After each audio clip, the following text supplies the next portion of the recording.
Bom, vamos comparar agora a situação em que os dois circuitos, né, os dois cilindros, eles precisam sustentar uma determinada carga. Então, eu coloquei aqui uma força de 1.000 newtons nos dois cilindros, né, que atua na direção vertical para baixo, como se fosse uma carga que esses cilindros precisassem sustentar.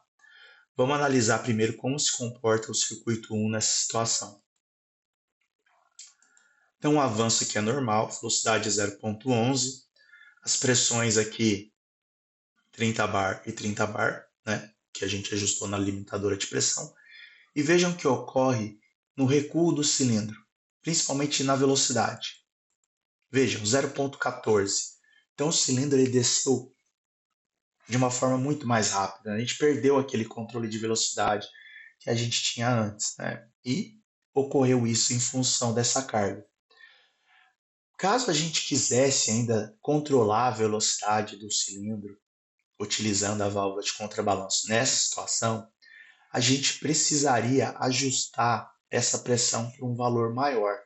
E aí a gente precisaria considerar a pressão induzida, que já foi considerada aqui, né, para a gente chegar nesses 23 bar, mais a pressão gerada pela essa força que está sendo aplicada aqui no cilindro. Porque essa força de 1.000 newtons vai gerar uma pressão aqui do lado do M, né? Vai ser força dividido por área para a gente encontrar essa pressão.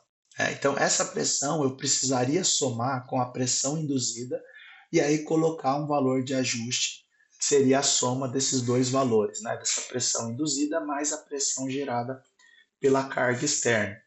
Aí eu conseguiria fazer esse controle de velocidade. Vamos analisar agora o circuito 2, o que ocorre com essa carga. Primeiro o avanço, 0,11, velocidade normal, né? Não mudou nada, as pressões aqui de 30 bar, 30 bar. E vejam o recuo, 0,07, vou dar um pause aqui, rapidinho, velocidade 0,07, ok. Não aumentou um pouco, né? Antes estava 0,05, mas ainda está bem tolerável. Mas o problema aqui nesse circuito é a pressão. Veja o valor de pressão que está indicando aqui, 43,36 bar. Esse valor é muito superior ao valor que a gente ajustou aqui na limitadora. E assim, quando a gente ajusta um valor de pressão na válvula limitadora de pressão, que é uma válvula de segurança, é para que nenhum ponto do circuito você trabalhe com valores de pressão superiores a este.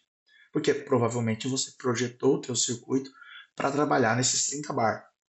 E aí, no caso, você coloca essa parte do circuito a uma pressão muito superior a esses 30 bar, pode ser que essa mangueira não suporte essa pressão, pode ser que as conexões não suportem, pode ser que a própria válvula, a reguladora, a redutora de vazão que a gente tem aqui lá não suporte.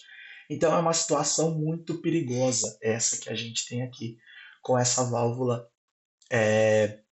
redutora de vazão. Ela consegue controlar a velocidade do cilindro ainda de uma forma ok, mas a pressão aumenta muito. Então, essa situação, essa condição de trabalho, ela não é indicada para a gente trabalhar. Não é indicado você trabalhar somente com esse tipo de válvula quando você está trabalhando com a sustentação de cargas. Tá? Uma solução que a gente poderia utilizar aqui, deixa eu só voltar aqui a simulação, né? Terminou o recuo, seria combinar essas duas válvulas, que é aqui nesse circuito. Nós temos ainda a válvula de contrabalanço aqui embaixo, na mesma posição que ela estava antes. Só que a válvula redutora de vazão eu coloquei aqui em cima. E agora ela está controlando a vazão aqui da entrada do óleo no cilindro do lado da haste. Justamente para controlar essa vazão que vai fazer com que o cilindro recue, né? Mas não está controlando mais a saída de óleo. Porque aqui, vou voltar aqui de novo, aqui ela estava controlando a saída de óleo durante o recuo do cilindro. Agora a gente está controlando a entrada de óleo durante o recuo do cilindro. Então, aqui a gente vai estar controlando a velocidade e aqui a gente vai estar controlando a pressão. O valor que eu coloquei aqui também é de 23 bar, tá? E a abertura da válvula que eu tenho aqui também é o mesmo que estava antes. E aí vamos analisar como fica o avanço e o recuo do cilindro com a utilização dessas duas válvulas combinadas. Velocidade de avanço 0,11, não mudou nada, mas o que eu quero controlar é o recuo. Vamos ver como é que fica o recuo. 0,07 e a pressão 23 bar. Ou seja, eu consegui ter uma redução ainda de velocidade, a velocidade de recuo ainda está menor que a velocidade de avanço, mas eu não tive um aumento muito grande de pressão aqui. A pressão ficou dentro do limite que foi estabelecido no projeto. Então, a melhor solução para não ter que mexer no ajuste da válvula de contrabalanço seria utilizando essas duas válvulas em conjunto, como está desenhado nesse circuito.